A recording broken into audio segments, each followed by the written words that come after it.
So today we're going to be taking a look at a scenario where the UK creates an empire in 2022. So continuing on with the Empire series, we have the UK up to play. And of course, as in every Empire video, the UK is going to be buffed just to make the video more interesting. If you guys enjoyed this video, make sure to leave a like on it and subscribe to the channel if you're new. For 25k, I release merchandise, so there's some designs on the screen right now. The 25k design is limited time, so if you want to get something, then I would recommend getting that. By getting a piece of merch and then joining my Discord server and sending a picture of that merch to one of my staff members, you get entered into a giveaway, which might get you a shout out. So if you want a chance at that, you can join the Discord server and order yourself a piece of merch. So let's go ahead and get started with this video. So here we have the UK colored in red, and it's going to be that way throughout the entire video. Now, unfortunately, for every Irish person watching, you're going to be very angry with this decision, but since this is the UK's video, they're going to have to go ahead and go through with it. But the UK declares war on Ireland. Now, like I said, this is the UK's video, so you can't really get mad at me for doing something that's inevitable. We have UK troops pushing over into Ireland, move down the coast and take Dublin. Soon after that, we have the UK troops continuing to push in until eventually Ireland surrenders. And with that, we have the full annexation of Ireland. So now the UK has retaken control of the British Isles and can now expand outwards into Europe. So next up, we have the UK declaring war on Iceland. Now NATO, the EU, and the UN don't exist in this universe. That's just simply because the empires will have a better time in expanding and don't have to deal with those alliances. So NATO doesn't exist, therefore no one will get involved with Iceland. We have British troops landing on the southern shore of Iceland and pushing up and taking their capital. From here we have the country surrender. Now that's mainly because all of Iceland's population is in this area over here. So, there's no one over here. Anyway, with that, we have Iceland being fully annexed. Also, guys, I forgot to mention this earlier, but this is the last day of daily upload week. Or is it? It might not be. I don't know. I might do an extra video tomorrow if I feel like it. And Monday and Tuesday. I don't know. I might keep going for a little bit, but this is the official end for it. But maybe there will be some extra videos. I don't know. Anyway, daily upload week was super cool. It was part of the 25k celebration. I timed that perfectly because back in December is when I announced daily upload week. I hit 25k as it started, which is perfect timing, like I said. And yeah, it's been crazy. And I just want to say thank you guys for the support during this week. If you guys want to see another daily upload week in the future, let me know in the comments because they're fun for me to make. They take a while for me to make, but they're still super fun to make. Anyway, let's go ahead and get right back into the video. So next up, we have the UK declaring war on the Netherlands. The Royal Navy easily is going to outclass the Dutch Navy here. I don't even know if the Dutch have a navy, but the UK troops land over here in the southwest of the Netherlands. From here, they move up and take Rotterdam, and then take Amsterdam. They push a little bit further into the countryside until eventually the Netherlands surrender. Once again, we have the UK fully annexing a country here. So, British Isles, and then they have the Netherlands and Iceland. Also, I know that my quality might be all over the place because I just got this new microphone, and finding settings for it is like impossible because everyone has different settings, and then I used the good settings and then they turned out to be horrible. So anyway, next up on the UK's hit list is Belgium. The UK declares war on Belgium, but surprisingly we have France coming to the aid of Belgium and declaring war on the UK. We have Portugal joining in on the side of the UK because of their ancient alliance. From here we see British troops pushing across into Belgium and taking Brussels. They push over to the French border until eventually a defensive line is established. Now the UK might actually need some help in this war, and they're probably going to need someone to open up another front. So they go to Germany, and to their surprise we actually have Germany joining the war on the side of the British. In turn though, we have Spain joining the war on the side of the French. Now this is some kind of ancient rivalry here.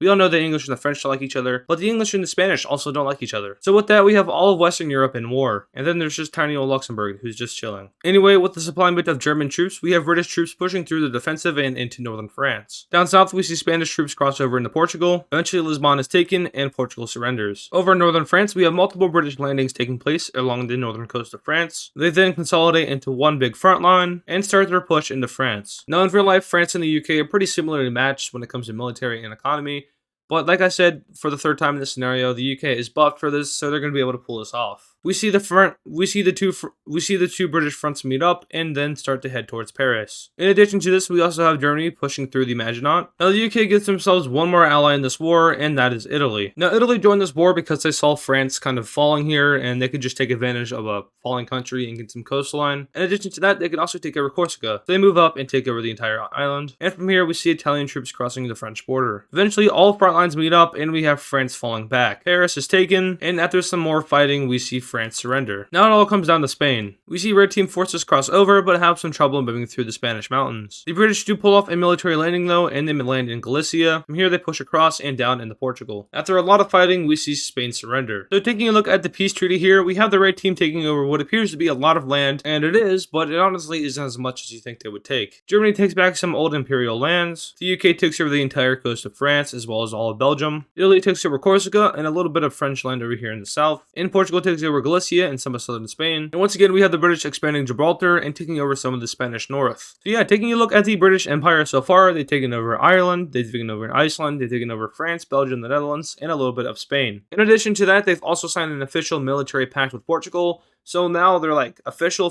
I mean, they were already official, but now it's even more official, if that makes any sense officially. And yeah, the borders of Western Europe have been changed a lot. So you might be asking yourself, where does the UK go from here? Do they go across the Atlantic and meet some old colonies? Or do they get some revenge? Well, knowing the British, they're going to hold some grudges and they declare war on Denmark. With this, we see Sweden join the war because we all know Sweden and Denmark don't like each other. And we also see Norway join the war on the side of Denmark. Now you might be asking yourself, why did I throw Norway in there? Well, it's just because, you know, Norway is Norway, and because Norway is Norway, we have Norway. Anyway, British troops land on the Danish peninsula and start to push over towards Copenhagen. After taking over the entire peninsula, they start island hopping down here in the Danish islands, and eventually a joint Swedish and British operation takes over the capital. From here, we have Swedish troops pushing across over into Norway. In addition to that, we also have British troops landing over here in the southwest. We have yet another British and Swedish, I guess, military group taking over Oslo. From here, they push around Norway a little bit more until it finally surrenders. And let's go ahead and take a look at a peace treaty. So taking a look at the new borders in Scandinavia, we have the British puppeting the Danish, and then we also have the British puppeting Norway, and all that remains is thrown to Sweden. So yeah, the British have kind of established this North Sea Empire. They've taken over all of the Channel, they've taken over all of the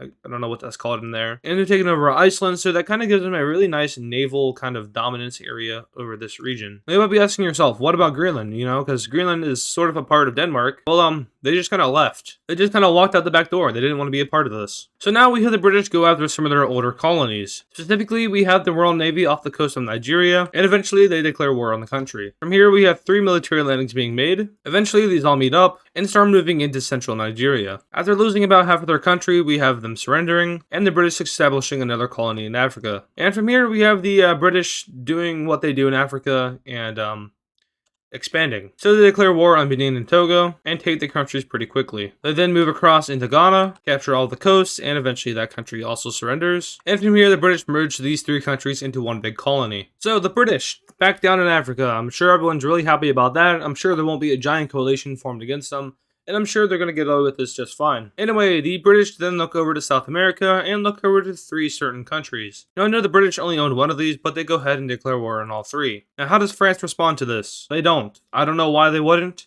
I mean, I kind of know why they wouldn't. It's just one overseas department, so why would you defend that against someone who already just really wrecked you? So we see the British landing in French Guiana, Suriname, and Guyana. Once again, they have their fronts all united, and they push into the countries. And they all 3 surrender. And just like that, the British now have another colony. But they are kind of lacking in one area. We see the British over in the Americas, we see them in Europe, obviously, and we see them in Africa, but we don't see them much over here in the Eastern Hemisphere. So what do the British do? Well, they declare war on Papua New Guinea. Now, it's a kind of a weird country to invade, but it's kind of close to Australia, in which, you know, that's already the Commonwealth thing. So they push up and invade the very diverse land that is known as Papua New Guinea. From here, we have the country taken over, and Bougainville is given independence. So yeah, the new country that came in 2027 is now coming in like 2024 or 2025. So yeah, they get their independence like 2 or 3 years early, which is nice. Anyway, once again, we have the British setting up a colony, so yep, they have another Oceanic colony. And I think the British can now say the sun never sets on their empire. And yeah, that's gonna do it for this video. I could have made them go after their old colonial territories, but I think that would be kind of boring because they already owned it all in history. So it's a little bit different, even though they did kind of go after Nigeria. Anyway, thank you guys for watching this video. If you enjoyed it, make sure to leave a like on it and subscribe to the channel if you're new. Once again, merchandise is out. Very cool, 25k design. I recommend getting it because this is only going to be out to like mid-February or the beginning of February. So if you want to get something, I would recommend the one with the 25k. Once again, this is the end of daily upload week, unless I decide to do another video on Sunday. I don't know. Just tell me if you guys want to see another video in the comments, because if you do, then I'll post one. Once again, thank you guys for watching, and I'll see you guys in the next video.